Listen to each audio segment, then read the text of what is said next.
సర్దార్ సర్వాయి పాపన్న గౌడ్కు జిల్లా అదనపు కలెక్టర్ ఘన నివాళులర్పించారు. బుధవారం సమీకృత జిల్లా కలెక్టరేట్లో రాష్ట్ర ప్రభుత్వ ఆదేశాల మేరకు జిల్లా వెనుకబడిన తరగతుల అభివృద్ధి శాఖ ఆధ్వర్యంలో అధికారికంగా నిర్వహించిన సర్దార్ సర్వాయి పాపన్న గౌడ్ వర్ధంతి కార్యక్రమంలో జిల్లా అదనపు కలెక్టర్ బిఎస్ లత పాల్గొని జ్యోతి ప్రదానం చేసి సర్దార్ సర్వాయి పాపన్న గౌడ్ చిత్రపటానికి పూలమాలలు వేసి నివాళులర్పించి వారి ఆశయ సాధనకు పాటుపడాలని ఆమె కోరారు. కార్యక్రమంలో సహాయ బీసీ అభివృద్ధి అధికారి జిల్లా గౌడ్ సంఘం అధ్యక్షులు చంద్రశేఖర్ గౌడ్, గౌడ్ సంఘం ప్రతినిధులు, బీసీ, ఎస్సీ మరియు ఎస్టీ కుల సంఘాల ప్రతినిధులు, ఇతర ప్రజాప్రతినిధులు తదితరులు పాల్గొన్నారు.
పొరుగు వారి జెండా ఎగరవేయాలని నిర్ణయించి ఆ దిశగా ప్రస్థానం ప్రారంభించారు. అయితే పాపన్నకు ఇలాంటి వారసత్వం నాయకుడి ధనం కానీ అదే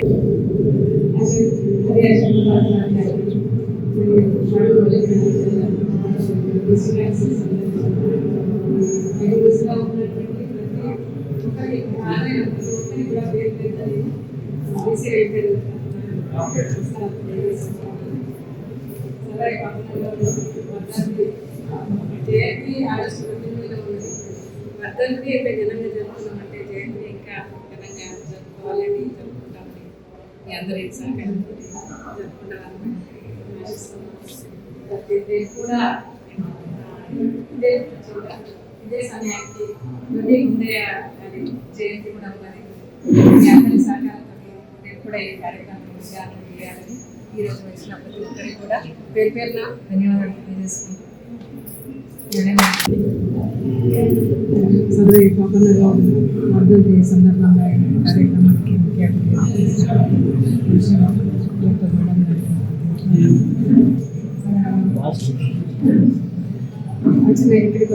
సర్వమ్మకు ఒక్క కొడుకు కావడంతో గారాటంగా పెంచింది. పాపన్న వంశం శవ మతస్థులై అనగా శివభక్తులు గౌడకులం వారు అందరూ కూడా నిత్యం పూజలు సాంప్రదాయాలను తరాలుగా వస్తున్నటువంటి సాంప్రదాయ జీవితాన్ని యుక్త వయసు వచ్చే నాటికి క్రమక్రమంగా వ్యతిరేకించారు. ఇతర కులాల వారు తిరిగేవాడు. వీరిలో చాకలి సర్వన్న, మంగలి మాసన్న, కుమ్మరి గోవిందు, జక్కుల పెరుమాళ్ళు, దూదేకుల పేరు, కొత్వాల్, వీరు పాపన్న ప్రధాన అంశం. తల్లి సర్వమ్మ కోరికతో తాటి చెట్టు ఎక్కి కళ్ళు తీయడం, కుల పనిగా చేయడం, స్నేహితులు పాపయ్య కళ్ళు తాగడం, లోకం వీరు చుట్టుపక్కల జరుగుతున్నటువంటి విషయాల గురించి చర్చలు గంటల తరబడి మాట్లాడుకునేవారు. 16వ శతాబ్దంలో బహ్మనీ సుల్తానేట్ 5 చిన్న రాజ్యాలుగా విడిపోయింది. గోల్కొండ కుతుబ్ షాహీ రాజవంశం నియంత్రణలోకి వచ్చింది. వారు పాలించడానికి చాలా తేలికైన ప్రాంతాన్ని వారసత్వంగా పొందారు. తుర్క్ సైనికులు భూమి పన్నులు వసూలు విధానంతో ప్రజలను చాలా హింసాత్మకంగా ఇబ్బందులను గురి చేస్తూ పీడించి రకరకాల పేర్లతో శిస్తులు వసూలు చేసేవారు. కులాల మతాల పేర్లతో కూడా శిస్తులు వసూలు చేసేవారు. అలాగే గౌడకులం వారికి తాటిచెట్ల పన్ను వేశారు. తుర్క్ సైనికులు శిస్తులు వసూలు చేసుకొని వెళ్లే క్రమంలో పాపన్న కళ్ళు అమ్ముకునే మండువాలో తుర్క్ సైనికులు కళ్ళు తాగి డబ్బులు ఇవ్వకుండా హేళనగా నవ్వుకుంటూ వెళ్ళేవారు. 2-3 సార్లు అలాగే జరిగింది. తుర్క్ సైనికులు శిస్తులు వసూలు చేసుకొని కళ్ళు తాగి డబ్బులు ఇవ్వకుండా పాపన్న పెద్దగా పట్టించుకునేవాడు కాదు. తుర్క్ సైనికులు నా వద్ద కళ్ళు తాగుతున్నారు, రాజుగారి సైనికులు అంటే గౌరవనీయులు, అయినా సైనికులు రాజుగారికి శిస్తులు లెక్కలు అప్పగించాలి కదా, కళ్ళుకు డబ్బులు ఇచ్చిన లెక్క తగ్గులు కదా, పోనీలే అనుకునేవాడు. ఒకరోజు సైనికులు పాపన్న వద్ద కళ్ళు తాగి వెళ్ళిపోవడం సిద్ధంగా అవుతుండగా కళ్ళు మండువాకు వస్తున్నటువంటి పాపన్న స్నేహితుడు ఒకరు ధనరాశులు ఉన్న కళ్ళు తాగి డబ్బులు ఇవ్వలేని నిరుపేద తురస్క సైనికులు వేడుకోవడం సిద్ధంగా అయ్యారా అని సరసంగా అన్నాడు. అందుకు తురస్క సైనికుల్లో ఒకడు కోపంతో పాపన్న సైనికుని కన్నుటకు కాలు ఎత్తాడు. అది చూసి ఆ క్షణంలో కోపతృప్తుడైనటువంటి పాపన్న తన వద్ద కళ్ళు గీయడానికి ఉపయోగించినటువంటి గీతా కత్తి మారుకత్తిలో ఒకదానితో ప్రాణసేతుని కన్నుటకు కాలు ఎత్తిన సైనికుడి మెడ నరికాడు. దాంతో మిగతా సైనికులు పాపన్న మీదకి యుద్ధానికి రావడంతో ఎంతో బలవంతుడైన పాపన్న వారిని కూడా అంతమొందించారు. ఈ క్రమంలోనే మరి ఆనాటి తురుష్క సైనికులను ఎదిరించే ఒక సుదీర్ఘమైనటువంటి ఉద్యమానికి తెరలేపినట్టయింది. పేదవారిని పీడించి వసూలు చేసిన డబ్బులు వారికే ఉపయోగపడాలి అంటూ పాపన్న స్నేహితులతో గుర్రాలతో డబ్బులతో ఇంటికి చేరాడు. తురుష్క రాజ్యంలో విప్లవకారుడు అయ్యాడు. అప్పటి నుండి తురుష్క సైనికులు శిస్తులు వసూలు చేసుకొని వెళ్లే దారిలో పాపన్న అతని స్నేహితులతో కలిసి నమస్కారం. ఈరోజు మనమందరం కూడా సర్దార్ సర్వాయి పాపన్న గౌడ్ వర్ధంతి సందర్భంగా మనందరం కూడా ఇక్కడ కలవడం చాలా సంతోషాన్ని ఇస్తుంది. మరి ఇక్కడికి వచ్చిన బడుగు బలహీన వర్గాల ప్రజలందరికీ, ఆప్తులందరికీ, వీరందరికీ కూడా పేరు పేరున నమస్కారం కల. నిజంగా కూడా ఇవాళ సర్వాయి పాపన్న గురించి నేను డౌన్లోడ్ నోట్స్ అని ఇవాళ ఆ కుల ఆ పెద్ద అని ఇవాళ నేను గొప్పగా చెప్పుకోనికి రాలేదు.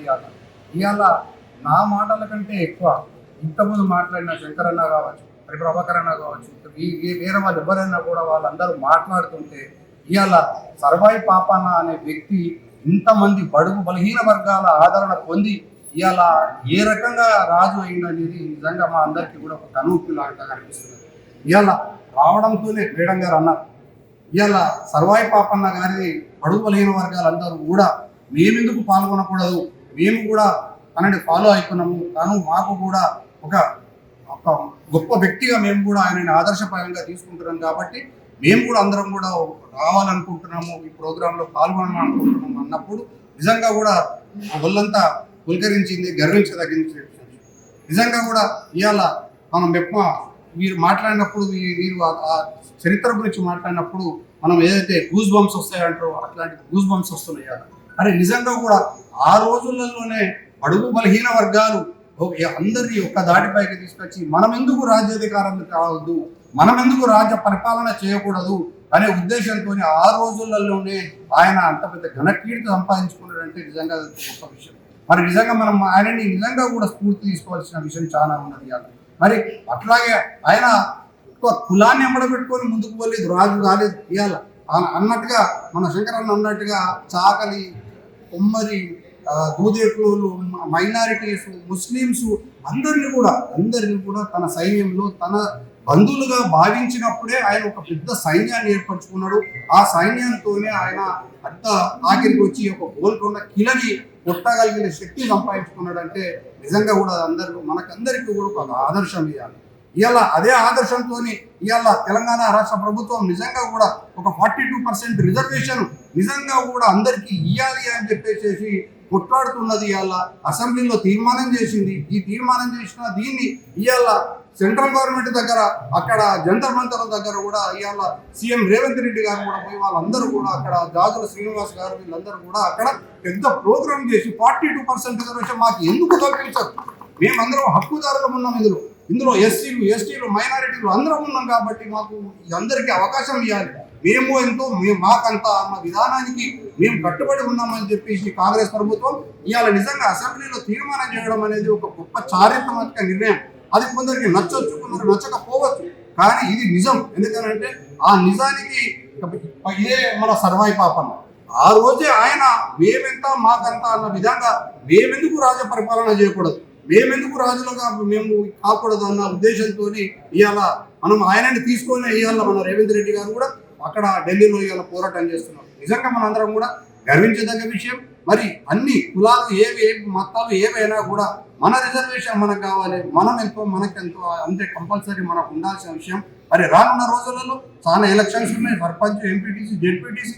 నిజంగా కూడా ఇక్కడ శంకరన్న చాలా పొలిటికల్గా ఉన్నాడు, రాజ్ కుమార్ గారు ఉన్నారు, చాలా మంది మన బడుగు పరిగిన సోదరులు వీరందరూ కూడా ఉన్నారు. మనమందరం ఖచ్చితంగా ఏకమైదాము. ఏకమయ్యి మనం కూడా రాజ్యాధికారం కోసం కొట్లాడదాము. మనం ఒక సర్పంచే కావచ్చు, ఎంపీటీసీ కావచ్చు, జెడ్పీటీసీ కావచ్చు, ఒక మున్సిపాలిటీ కావచ్చు, మనం అందరం కలిసికట్టుగా మనం చేసుకోగలిగితే డెఫినెట్లీగా మనల్ని కొట్టేవాళ్ళు ఉండరు. దయచేసి ఇది అర్థం చేసుకుందాం. మనం అందరం కూడా ఇవాళ ఒక మంచి అవకాశం వచ్చింది. ఇవాళ మొదటిగా నేను ఒక్కసారి మీ అందరికీ కూడా నా తరఫు నుంచి వెళ్ళి, మా గౌడ కులసం తరఫు నుంచి మీరు అందరికీ కూడా సారీ చెప్తున్నాను. ఎందుకంటే ఇది ఒక కార్యక్రమంలో మేము పేరున మిమ్మల్ని అందరినీ పేరు పెట్టి ఫోన్ చేసి పర్టికులర్గా మిమ్మల్ని పిలిపించుకొని ఈ కార్యక్రమాన్ని సక్సెస్ చేయాల్సిన ప్రోగ్రాం. కానీ అనివార్య కాలంలో నేను కొంచెం ఒక 4 రోజులు లేకపోవడంతో నాకు సునీత గారు మేడం గారు సహకరించారు. ఈరోజు అందరికీ చెప్పడం జరిగింది. ఇంతమంది మీరు వచ్చినందుకు, నిజంగా ఇంతమంది మా ఎమ్మడ ఉన్నందుకు, మేము మీ ఎమ్మడ ఉన్నందుకు మనందరం కూడా గర్వించదగ్గ విషయం అని నేను అనుకుంటూ, మరి మేడం లత గారికి నిజంగా కూడా మాతో పాటు 2-3 కార్యక్రమాలు ఇదే సర్వాయి పాపన్న కార్యక్రమాలకు మేడం గారు కూడా పాల్గొన్నప్పుడు చాలా విషయాలలో మేడం నాకు నిజంగా కూడా ఒక సందర్భంలో లాస్ట్ 3 years కింద మేడం నాకు అన్న మాట మళ్ళీ ఈసారి గుర్తు చేస్తున్నాను. ఆ రోజు కూడా నాకు మేడం అన్నది ఇదే మాట అన్నది, మీరు ఓన్లీ గౌడ్స్ని ఎందుకు పిలిపించిండ్రు, ఈతను బడుగు బలహీన వర్గాలకు సంబంధించిన వ్యక్తి కదా, అందరినీ మీరు ఎందుకు పిలవలేదు అని ఆ రోజు ఒక జయంతి సందర్భంగా నాకు మేడం అన్నారు. నిజంగా ఈ రోజు నేను మళ్ళీ మీతో మాట ఇస్తున్నాం మేడం. జయంతి ప్రోగ్రాం ఉన్నది, మా సర్వాయి పాపన్న విగ్రహం అది కూడా తొందరలోనే చేయబోతున్నాం మేడం. దానికి మీరు అన్నట్టుగా, మా శంకర్ అన్నట్టుగా, రాజ్ కుమార్ అన్నట్టుగా వీళ్ళందరినీ కూడా మేమందరూ ప్రతి ఒక్క బడుగు బలహీన వర్గాలు అనే వ్యక్తులను అందరినీ కూడా వాళ్ళని ఒక VVIP ట్రీట్మెంట్ ఇచ్చి మేము వాళ్ళందరినీ కూడా సత్కరించుకొని మా విగ్రహాన్ని ఆవిష్కరణ చేసుకుంటామని చెప్పి మీ ముందట మేము మాటించుకుంటూ, మరి ఇంత మంచి అవకాశాన్ని చేసినందుకు కలెక్టర్ ఆఫీస్లో మీరు చేయడం, మరి సునీత గారు కోఆర్డినేట్ చేయడం, అందరితో కోఆర్డినేట్ చేసుకొని మా గౌడ కులస్తులను కూడా అందరికీ కూడా పిలవడము, దాంతోపాటు మీరందరూ రావడం చాలా సంతృప్తినిస్తున్నది. చాలా థ్యాంక్ యూ. అని మళ్ళీ ఒకసారి క్షమించాలని చెప్పి కోరుకుంటున్నాను.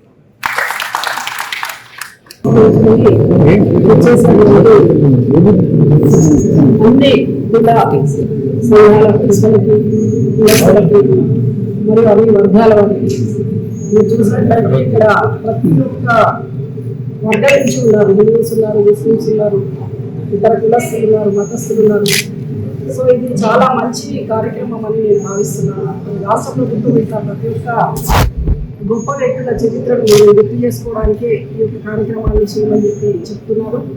సో చేయడమే మన వంతు, కానీ మనం అందులో నుంచి నేర్చుకొని పాటించవలసిన ధర్మం మనందరి మీద ఉన్నది. సో అది మానవ ధర్మం, అది పాటించాలి మనం. నాకు ప్రతిసారి చరిత్రను చదువుతున్నప్పుడు మీరు ఎంతవరకు ఇంటారో నాకైతే తెలియదు, కానీ నేను విన్నప్పుడల్లా నాకు ఒక కొత్త వస్తుంది. ఏమని అంటే, నువ్వు ఆయన కిలాషాపూర్ ఆయన సొంతం. అసలు ఆ కిలాషాపూర్ అనేది ఎక్కడున్నదో మనకి మామూలుగా అయితే తెలుస్తుందా? కానీ ఒక వ్యక్తిని బట్టి వాళ్ళ ప్రాంతం ఎంత ప్రాముఖ్యతను సంతరించుకుంటుంది, పటంలో దాని యొక్క ముద్రని ఎట్లా వేస్తాడు ఒక వ్యక్తి అనేది మనం ఏదో వచ్చి గమనించాలి. ఎక్కడ కిలాషాపూర్ అసలు అక్కడ ఏముండదు. మీరు ఎప్పుడైనా చూసారో లేదో నేను చూసాను. నీళ్ళు ఉన్నాయి, ఏముండదు, చాలా డ్రై ఏరియా. మరి అట్లాంటి కిలాషాపూర్ని మనం ఈరోజు వింటున్నామంటే కేవలం వారి యొక్క వీరంతో, వారి యొక్క గొప్పదనం. తర్వాత ఇంకా గమనించినట్లయితే అన్ని వర్గాలను కూడా కట్టుకున్నాయి. ఆయన దగ్గరికి మండువాకు వచ్చే వాళ్ళల్లో మీరు ఒకటి గమనించండి, మనం షాప్కి వెళ్ళినప్పుడు, మండువాకి వెళ్ళినప్పుడు మాత్రం అందరం ఖచ్చితంగా వెళ్తాం. మిగతా ఎక్కడికైనా తక్కువ మంది పోతారేమో, కానీ 2 చోట్లకి అన్ని వర్గాల వారు, అన్ని కులాల వారు వెళ్తారు. సో వెళ్ళినప్పుడు అక్కడ రకరకాల చర్చలు మాట్లాడేటప్పుడు ఏమేమో మాట్లాడతారు. సో అతను ఆ సమాజాన్ని గమనిస్తూ అందరినీ కూడా కూడగట్టుకుని, ఆయన ఎప్పుడు ముందే రాజ్యం కావాలి, నాకు రాజు కావాలని ఎప్పుడు అనుకోలేదు. ఆయన తన లోకృత్యం చేసుకుంటూ వాళ్ళ అమ్మమ్మ మాట వింటూ సామాన్యమైన వ్యక్తిగా మనం చూస్తాం. కానీ ఎప్పుడైతే దౌర్జన్యము ఒక పరాకాష్ఠకి వెళ్ళిపోయినప్పుడు మాత్రమే ఒక మనిషి ఏ రకంగా తిరగబడతాడు, ఏ రకంగా సమాజంలో ఒక స్థానాన్ని చేరుకోవాలని ఒక లక్ష్యం పెట్టుకుంటారు, ఆ లక్ష్యానికి అందరూ ఎలా కూడగట్టుకుంటారు, ఆ లక్ష్యాన్ని ఎలా ఇట్లా కొద్దిమంది వ్యక్తులు మనకి ఆయన మెరుగుపోవడం కూడా చూడొచ్చు. అదే బహుమతి సామ్రాజ్యం నుంచి వచ్చినటువంటి వాళ్ళ గద్దెని లాక్కున్నారు. కానీ ఆయన ముస్లింలకు ఎగరేసి కాదు, దానికి తార్కాణంగా మనకి ముస్లిం స్త్రీని పెళ్లి చేసుకున్నారు. ఇప్పుడైతే ఇంత అభివృద్ధి చెందిన నవనాగరిక సమాజంలో అతడు మన సామ్రాజ్యాన్ని లాక్కుంటే మన ఇంటి పిల్లలు వాళ్ళు ఎట్లా చేసుకుంటారు, చెలో అంటే పోలో వరకు అంటే ఎంత తప్పు అనేది నేను చెప్పడానికి చరిత్ర నుంచి చెప్తున్నాను, నా సొంతగా. అదేవిధంగా ఎక్కడైనా చూడండి, అంటే ఒక వ్యక్తి అక్కడ ఎంత ఘనకార్యం సాధించాడు, దాన్ని బట్టే అతని ఆ జంతువులు కూడా ఊరుకున్నాడు. అదే పలిమాలోడు తెల్లారేస్తే అదే మడువలో తాగి పడిపోతే ఇచ్చుండేటోడు కాడేది. అతను ఒక రాజ్యాధికారాన్ని సాధించాడు. తర్వాత ఏం చేశాడు? సమాజానికి ఇవ్వాలి అన్నాడు. సమాజానికి ఏమి ఇచ్చాడు? పన్నుల్ని లేకుండా చేశాడు. అంటే సామాన్య మానవులు పనుల బాధతో ఎంత కష్టపడతారనేది చూశాడు ఆయన సమాజంలో.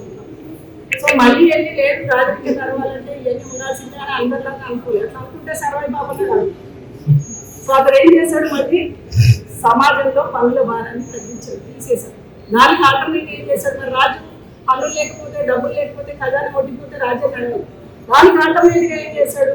ఇతర ధనిక వర్గాల మీద, ఇతర రాజుల మీద దండయాత్ర చేశాడు. రాజు మీద దండయాత్ర చేసి ధనాన్ని సంపాదించుకోవడం అనేది కామన్ పథకాలు.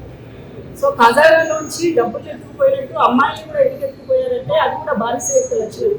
అంటే అమ్మాయిని కూడా వాళ్ళ ఆస్తి అనుకునేవారు. ఈ డబ్బులు ఎట్లా ఎత్తుకుపోతారు, అమ్మాయిలు ఎట్లా ఎత్తుకుపోతారు, రాణులు ఎత్తుకుపోతారు. ముస్లింలైనా, క్రిస్టియన్లైనా, లేదంటే హిందువులైనా, పార్సీలైనా, ఎవరైనా. సో వాళ్ళు ఏమనుకుంటారంటే ఈ రాజ్యాధికారం మన దర్బారు నిలబెట్టాలంటే వీళ్ళందరినీ బానిసలాగా మనం తీసుకెళ్ళి మనం బానిసలుగా పెట్టుకోవాలి అది ఒక ఫ్యూడల్ భావన. సో అది కూడా తప్పు. స్త్రీలకు వస్తువుగా చూశారు అనడానికి ఆ వ్యవస్థ ఉంది. కాబట్టి చూడదు. స్త్రీ అనేది మనతో పాటు ఒక మనిషిగా గుర్తించాలి. సో ఇది సమాజం అర్థం చేసుకోవాల్సినటువంటి భావన. ఇవన్నీ కూడా ఆయన తెలుసుకున్నాడు ఆ రోజుల్లో. చదువు ఉంటేనే ఇవన్నీ వస్తాయనుకుంటాం, కానీ చాలా తక్కువ. అది కూడా చదువున్న వాళ్ళల్లో కూడా ముక్కతో ఉండొచ్చు, చదువు లేని వాళ్ళలో కూడా సంస్కారం ఉండొచ్చు. సో వాటిని మనం గ్రహించాలి. మీరు చూసినట్లయితే బాబాసాహెబ్ అంబేద్కర్ గారు ఆయన జీవితాంతం కుల నిర్మూలన బ్రాహ్మణ స్త్రీ చేసుకున్నాడు. అంటే ఆయన బ్రాహ్మణ స్త్రీ అంటే ఈ సందర్భం సో ఇలాంటివి లోతుగా మనం చూడవు. మనకి ఈ రెండు ఏం కనిపిస్తుందో అలా చూస్తాము, ఈ రెండు చెవులకి ఏమి కనిపిస్తుంది అంతర్నేతంతో మనం చూడాలి ప్రతి వ్యక్తి జీవితాన్ని. అప్పుడే మనకి సమాజం కానీ మంచి కానీ. అండ్ జిల్లా యంత్రాంగం యొక్క మాటని మన్నించి అన్ని వర్గాల వాళ్ళు వచ్చి అంత మనిషిని గొప్పగా సన్మానించుకోవడం అనేది చాలా సంతోషకరమైన విషయం. మరి చాలా ఇన్ఫార్మ్ చేశారని నేను అనుకుంటున్నాను. సో మీ అందరికీ ప్రత్యేకంగా అభినందనలు తెలియజేస్తున్నాను.